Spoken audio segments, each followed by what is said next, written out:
নমস্কাৰ। মানুহে যেতিয়া ভালপোৱাৰ দুবাহত নিজকে সমৰ্পণ কৰে, তেতিয়া এজনে আনজনক আচলতে ঈশ্বৰৰ দৰে তুলি ধৰে। ভালপোৱা আটাইতকৈ প্ৰিয় আৰু আটাইতকৈ বিশ্বাস কৰা এই শব্দটোৱেই হৈছে ভালপোৱা। মই যেতিয়াৰ পৰাই অনুভৱ কৰিছোঁ যে ভালপোৱাতকৈ ধুনীয়া আচলতে আন একোৱেই নাই, তেতিয়াৰ পৰাই মই ভালপোৱাক বিশ্বাস কৰোঁ। হয়তো আচৰিত হৈছে, আজিৰ সময়ত যিখিনি সময়ত ভালপোৱাৰ নামত বিভিন্ন অঘটন সংঘটিত হৈছে, বিভিন্ন নঘটিবলগীয়া ঘটনা ঘটিছে, সেই সময়ত মই আপোনাক কৈছোঁ ভালপোৱাৰ বিশ্বাসৰ কথা। এনেকুৱা একো ঘটনাই আচলতে ভালপোৱাত নঘটে, যিবোৰ ঘটনাই ভালপোৱাৰ বদনাম কৰে। আমাৰ নিজৰ সীমাবদ্ধতা, আমাৰ নিজৰ অবুজ ভাৱৰ কাৰণে ভালপোৱা কেতিয়াও বদনামী কৰা উচিত নহয়। প্ৰথমেই আপোনালোক আটাইকে ভালপোৱাৰ দিনৰ আন্তৰিক শুভেচ্ছা। ইয়াতো আকৌ প্ৰশ্ন আহিব, ভালপোৱাৰ কাৰণে এটা সুকীয়া দিন লাগে জানো? লাগে, নিশ্চয় লাগে। যেনেকৈ আমাৰ জন্মদিনটো আমি উদযাপন কৰোঁ, বহুতেই নকৰে হয়তো, সেয়া তেখেতসকলৰ ব্যক্তিগত কথা। কিন্তু আজিৰ সময়ত মানুহৰ অতি ব্যস্ত সময়ৰ মাজত এটা দিন ভালপোৱাৰ নামত নিশ্চয় দিব পৰা যায়। আৰু সেই ভালপোৱা আপোনাৰ নিজৰ প্ৰতি থকা ভালপোৱা হ'ব পাৰে, সেই ভালপোৱা আপুনি লালন পালন কৰা আপোনাৰ গছজোপাৰ প্ৰতি থকা ভালপোৱা হ'ব পাৰে, বিভিন্ন ধৰণৰ হ'ব পাৰে, কিন্তু ভালপোৱাৰ নামত এটা দিন নিশ্চয় উদযাপন হ'ব পাৰে। ভালপোৱা বুলি কোৱাৰ লগে লগে তিনিটা বিশেষ শব্দৰ কথা আহে। বিশেষকৈ প্ৰথম ভালপোৱাৰ সেই ৰাগি লগা সময়বিলাকত এই তিনিটা শব্দৰ অনুভৱটো বহুত সুকীয়া। I love you. প্ৰিয় কাৰোবাৰ পৰা এই কথাকেইটা শুনিবৰ কাৰণে বহুত সময়ত মানুহৰ মনৰ মাজত এক তুমুল জোৱাৰ ভাটা আহি থাকে আচলতে। আৰু যেতিয়ালৈকে শুনা নাযায়, সেই বিশেষ শব্দ তিনিটা আটাইতকৈ যেন কেতিয়া শুনিম এনেকুৱা এটা অনুভৱত ৰৈ থাকে। আচলতে ভালপোৱাত এই তিনিটা শব্দৰ যিমান গুৰুত্ব আছে, মই ভাবোঁ ভালপোৱাত শব্দতকৈ বেছি আচৰণৰ প্ৰকাশভংগীৰ গুৰুত্ব তাতকৈ বহুত বেছি। আপুনি ভাল পাওঁ বুলি কৈছে, কিন্তু আপোনাৰ আচৰণত বা আপুনি আপোনাৰ প্ৰিয়জনৰ প্ৰতি আপোনাৰ যি দায়িত্ব, সেই ক্ষেত্ৰত কোনোবাখিনি বহুত পিছ পৰি ৰৈছে, তেতিয়াহ'লে সেয়া জানো ভালপোৱা হ'ল? মুঠেও নহয়। সদায় প্ৰকাশভংগী, আচৰণ, আপোনাৰ কাৰ্যই যি বুজাইছে, সেয়া কিন্তু মোৰ কাৰণে বহুত বেছি গুৰুত্বপূৰ্ণ, হয়তো সকলোৰে কাৰণে। ভালপোৱাৰ প্ৰথম পৰ্যায়ত আমি সকলো ভাল পাওঁ। ব্যক্তিজন কেনেকুৱা, কি কথা, সকলো আমাৰ ভালেই লাগে। তেওঁ কেনেকৈ কথা কয়, তেওঁ কেনেকৈ থাকে, তেওঁৰ সকলো ভাল লগা হৈ যায়। আৰু লাহে লাহে সময় যোৱাৰ লগে লগে হয়তো কথাবোৰ অকণমান সলনি হয়। এই সময়খিনিতহে আচল কথাখিনি আহি পৰে। গতিকে এই গোটেই বিষয়বিলাক আমি ভাবিবলৈ আচলতে সুৰুঙা তেতিয়া পাওঁ, যেতিয়া আমাৰ অনুভৱ হয় যে কোনোবাখিনিত আমি যি বিচাৰি আছোঁ সেয়া নহয় নেকি? কোনোবাখিনিত আমি যেতিয়া ভাবোঁ যে যিদৰে ভাবিছিলোঁ, যিদৰে বুজিছিলোঁ, সেয়া নহয় নেকি? এইখিনিতে ভালপোৱাৰ এটা অত্যন্ত গুৰুত্বপূৰ্ণ দিশ আহি পৰে। আচলতে ভালপোৱাক বুজিবলৈ কিছু সময়ৰ প্ৰয়োজন। সেই যিটো তীব্ৰতা, অনুৰাগৰ যিটো তীব্ৰতা, সেই তীব্ৰতা লাহে লাহে কমি আহে। আৰু তাৰ পিছত আমি বুজিবলৈ আৰম্ভ কৰোঁ তেওঁৰ সমগ্ৰতাৰে।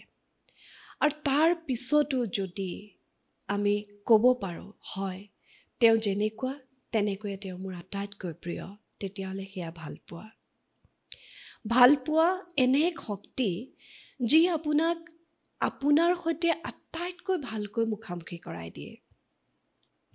আপুনি যেনেকুৱা, আপোনাক তেনেকৈয়ে বুজিবলৈ শিকায়। আপোনাক পৃথিৱীৰ আটাইতকৈ ধুনীয়া মানুহজন বা ধুনীয়া মানুহগৰাকী বুলি বিশ্বাস দিয়ে এই ভালপোৱাই। আৰু ভালপোৱাৰ ক্ষেত্ৰত কিছুমান কথা একেবাৰে অপ্ৰাসংগিক। ভালপোৱাই কোনো লজিক নামানে। কোন সময়ত হ'ব, কিমান বয়সত হ'ব, কেতিয়া হ'ব, কাৰ লগত হ'ব, কোনো পূৰ্ব পৰিকল্পনা নোহোৱাকৈ মানুহৰ জীৱনলৈ ভালপোৱা আহে। গতিকে আপুনি যদি ভালপোৱাৰ নামত এটা অংক কৰি থৈছে যে তেওঁ এনেকুৱা হ'ব লাগিব, তেওঁ এনেদৰে থাকিব লাগিব, তেওঁ এনেকৈ মোৰ যত্ন ল'ব লাগিব, তেতিয়াহ'লে সেই অংকত ভালপোৱা নাখাটে। ভালপোৱা ইমান বেছি বিশাল, ইমান এক বিশাল ব্যাপ্তি আছে ভালপোৱাৰ, যে সেই ভালপোৱাক আপুনি আদৰিবৰ কাৰণে কোনো ধৰণৰ প্ৰস্তুতিৰ প্ৰয়োজনেই নাই। আপোনাৰ জীৱনলৈ কোন সুৰুঙাৰে ভালপোৱাৰ ঢল নামি আহিব আপুনি গম নাপায়। বহুত সময়ত এনেকুৱা বহুত মানুহ লগ পাওঁ, যি হয়তো কৈ উঠিছে, মই ইমান দিনে যি ভালপোৱা বুলি ভাবি আছিলোঁ, সেয়া আচলতে কোনোবাখিনিত ভাল লগা বা কিবা এটা মোহ বা কিবা এক বিভ্ৰম। আচল ভালপোৱা এতিয়া গম পাইছোঁ, আচলতে ভালপোৱা কি। সেই সময়টো যেতিয়া জীৱনলৈ আহে, তেতিয়া জীৱন সলনি হৈ পৰে। ভালপোৱাক বৰ বিশ্বাস কৰোঁ। আৰু এটা কথা, সেই বিশ্বাসৰ খাতিৰতে মই এটা কথা খুব দৃঢ়তাৰে ক'ব পাৰোঁ, ভালপোৱাই কেতিয়াও মানুহক ধ্বংস নকৰে। ভালপোৱাই কেতিয়াও মানুহক অপৰাধী কৰি নুতুলে। আৰু ভালপোৱাৰ নামত কেতিয়াও মানুহ নিঃস্ব হৈ নাযায়। আচলতে ভালপোৱাই মানুহক তুলি ধৰে, ভালপোৱাই মানুহক উজ্জীৱিত কৰে। এতিয়া আহিব অধিকাৰৰ কথা। বহুত সময়ত শুনো যে ইমান ভাল পাওঁ তেওঁক, সেইকাৰণে তেওঁ এনেকুৱা হোৱাটো বিচাৰিছোঁ, এইখিনি কৰাটো বিচাৰিছোঁ, তেওঁ অকল মোৰ হৈ থকাটোৱে বিচাৰিছোঁ, বহুত কিবা কিবি কথা আহিব। ভালপোৱাত আচলতে অধিকাৰৰ কথা নাহে। ভালপোৱা স্বয়ং সম্পূৰ্ণ এক সত্তা। আপুনি যাক ভাল পায়, তেওঁ যিদৰে থাকি ভাল পায়, যি ধৰণেৰে তেওঁ সুখী হৈ থাকে, সেই কথাখিনিক আপুনি ভাল পাব পৰা, আপুনি সুখী হ'ব পৰা হ'ব লাগে আচলতে। এইটো নহয় যে তেওঁৰ কিবা ভয়ংকৰ কিবা এনেকুৱা কথা আছে যিটোৱে তেওঁৰ ক্ষতি কৰিছে, সেই দিশটোত নিশ্চয় আপুনি মনোযোগ দিব।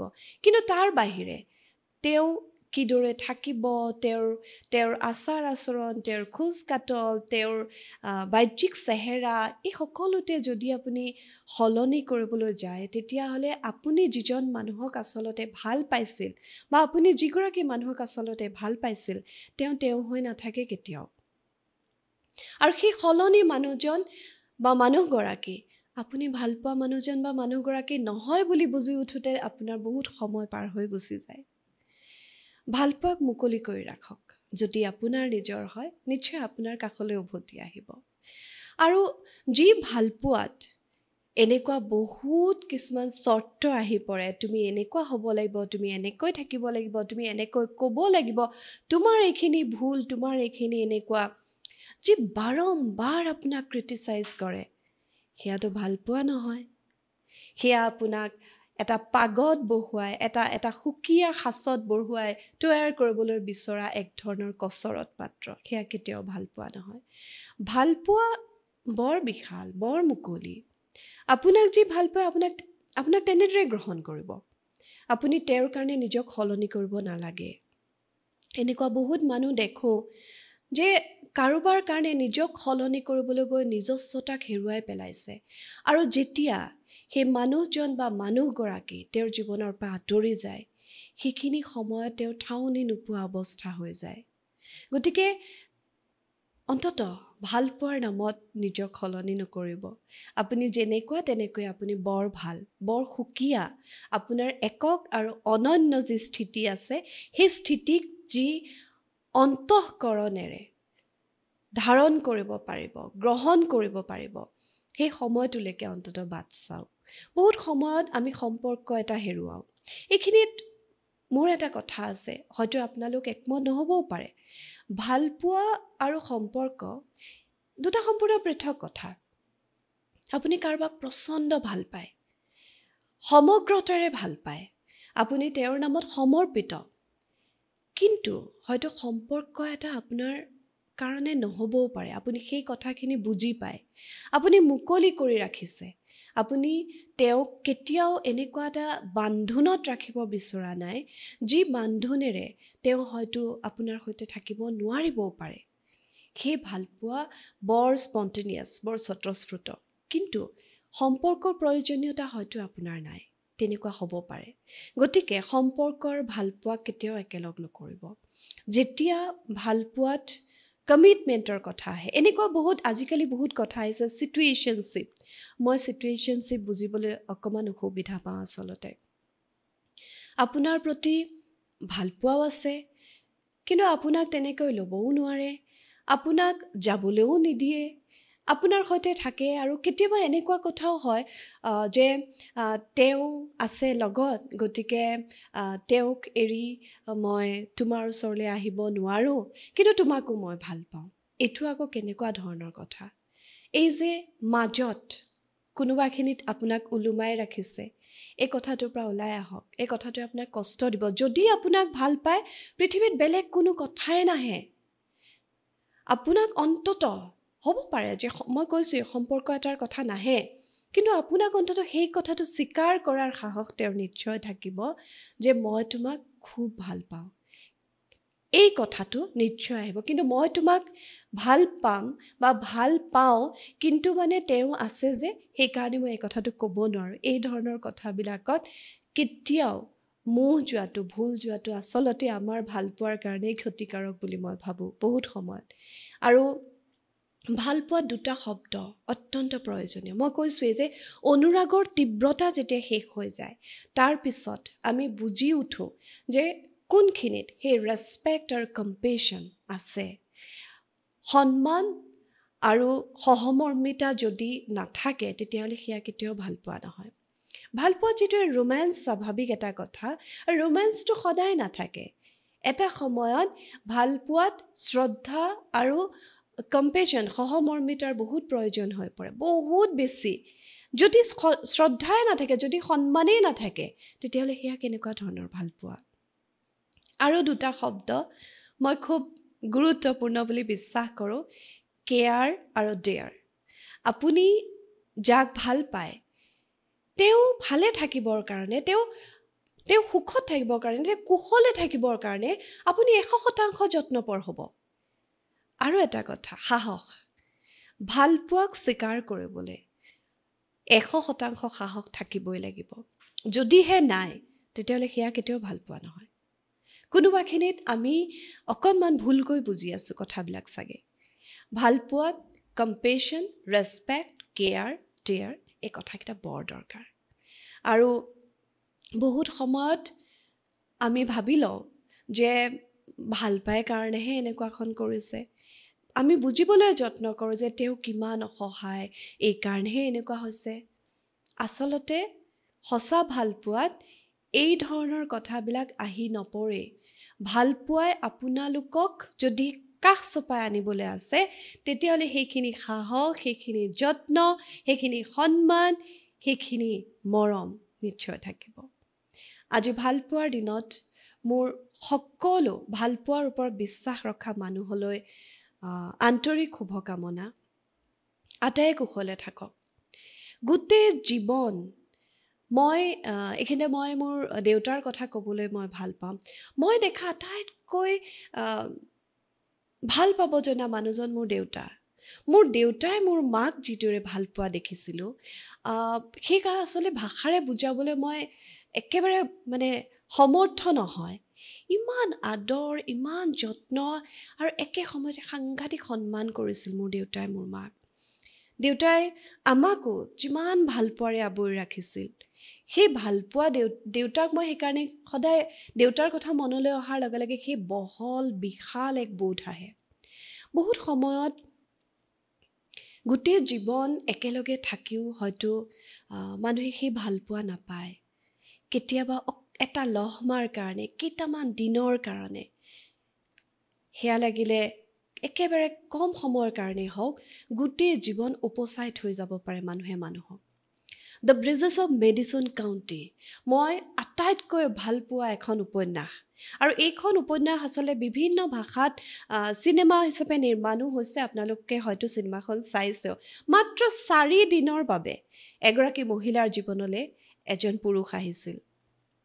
মহিলাগৰাকী একেবাৰে সাধাৰণ সৰল এগৰাকী মহিলা, কিন্তু সেই 4টা দিনে তেওঁ গোটেই জীৱন উপচাই থৈ গুচি গ'ল।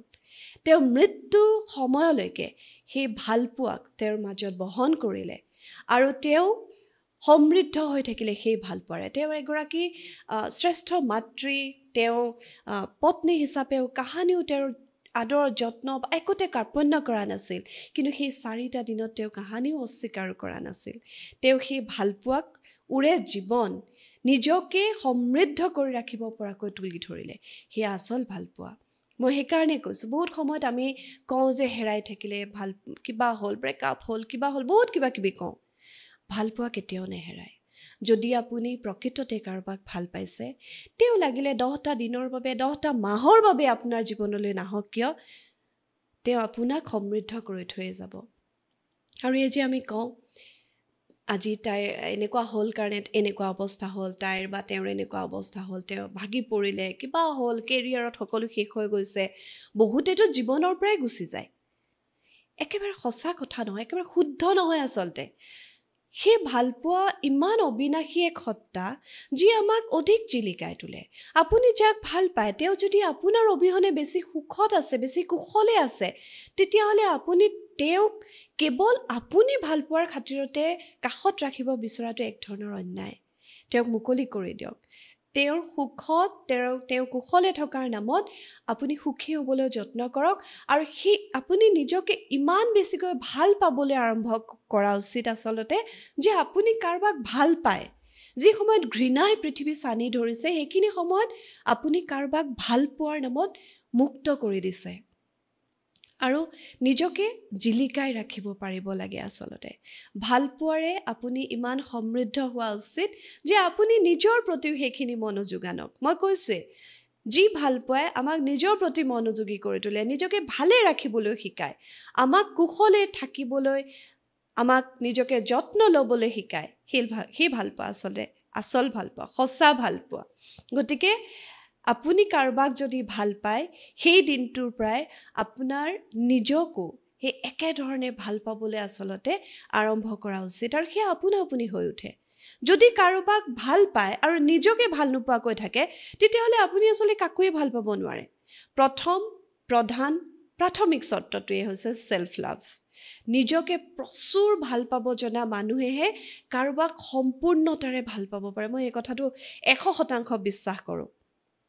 আৰু নিজকে ভাল পাব জনা মানুহে কোনোবা নিজৰ জীৱনৰ পৰা গুচি গৈছে বুলি কেতিয়াও নিজৰ ক্ষতি নকৰে, বৰঞ্চ নিজকে আৰু অধিক উজ্বলাই তোলে, নিজকে আৰু অধিক ভালে ৰাখে, আৰু সেই ভালপোৱাক উৰে জীৱনৰ কাৰণে সন্মান, আন্তৰিকতা, বিশ্বাস, সহমৰ্মিতাৰে বহন কৰিব জনা হৈ যায়। আৰু তেনেকুৱা মানুহবোৰে আচলতে জিলিকি থাকে। তেনেকুৱা মানুহবিলাকেই আচলতে মোৰ দৃষ্টিত বৰ সফল মানুহ। আকৌ কৈছোঁ, মই ভালপোৱাত 100% বিশ্বাস কৰোঁ। মই আটাইতকৈ ভাল পোৱা অনুভৱটোৱে হৈছে ভালপোৱা। ভালপোৱাতকৈ ভাল লগা মোৰ কাৰণে একোৱেই নাই, আৰু ভালপোৱাৰ নামতে 1101টা বছৰ জীয়াই থাকিব বিচাৰোঁ। এই শুভেচ্ছা আপোনালোকলৈও থাকিল। আপোনালোকো ভালপোৱাৰ নামত সদায় উজ্জীৱিত হৈ থাকক, কাৰণ আজি এই যে আপোনালোকৰ সন্মুখত মই ভালপোৱাৰ কথা কৈ আছোঁ, ভালপোৱাই মোক গঢ়া মানুহ, মই ভালপোৱাৰে গঢ়ি উঠা মানুহ। গতিকে সেই বিশ্বাসেৰে আপোনালোকক কৈছোঁ, ভালপোৱাই কেতিয়াও নাভাঙে। কেতিয়াবা হয় টুকুৰা টুকুৰ হৈছোঁ, হয়তো আমি কেতিয়াবা এনেকুৱা হৈছে বহুত কষ্ট অনুভৱ হয়, কাৰণ ইমান সহজ নহয়, সকলো সময়ত কথাবোৰ একেদৰে নাথাকে। তাৰ পিছত সেই ভালপোৱাৰ নামতে আকৌ নিজকে গঢ়ি পিটি আমি ল'ব পাৰিব লাগে। বহুত ভাগ্যৱান মানুহ থাকে যি ভালপোৱাক একেবাৰে কাষতে পায়, প্ৰিয় মানুহগৰাকী বা মানুহজনৰ সৈতে গোটেই জীৱনটো ভগাই ল'ব পাৰে। মই কেতিয়াও এইটো নকওঁ যে নাথাকে, অসম্ভৱ কথা, থাকে। মই বিশ্বাস কৰোঁ অন্তত। কেতিয়াবা যদি এনেকুৱা হৈছে, কেতিয়াবা আমাক মৃত্যুৱে হয়তো আমাৰ সম্পৰ্কবিলাকত এনেকুৱা হয় হেৰাই যায়। কেতিয়াবা হয়তো এনেকুৱা হয় যে সেইখিনি সময়লৈকেহে তেওঁ আপোনাৰ কাষত থাকিব লগা আছিল। কেতিয়াবা হয়তো এনেকুৱা হয় যে কিছুমান পৰিস্থিতি এনেকুৱা হয় আপোনাৰ সৈতে আৰু এখোজো আগবাঢ়িব নোৱাৰে। তাৰ অৰ্থ এইটো নহয় আপুনি ভালপোৱা হেৰুৱাইছে। অকণমান সময় নিজৰ সৈতে থাকক, ভাবক, বুজি উঠক, ভালপোৱা আপোনাৰ মাজত আছে, সেই পোহৰ চাকি গছ আপোনাৰ মাজতে আছে। সদায় জিলিকি থাকক, সদায় কুশলে থাকক, কিন্তু দয়া কৰি আপুনি ভাল পাব নজনাৰ দুখত ভালপোৱা নামৰ আটাইতকৈ ধুনীয়া অনুভূতিটোৰ কেতিয়াও বদনাম নকৰিব। ধন্যবাদ।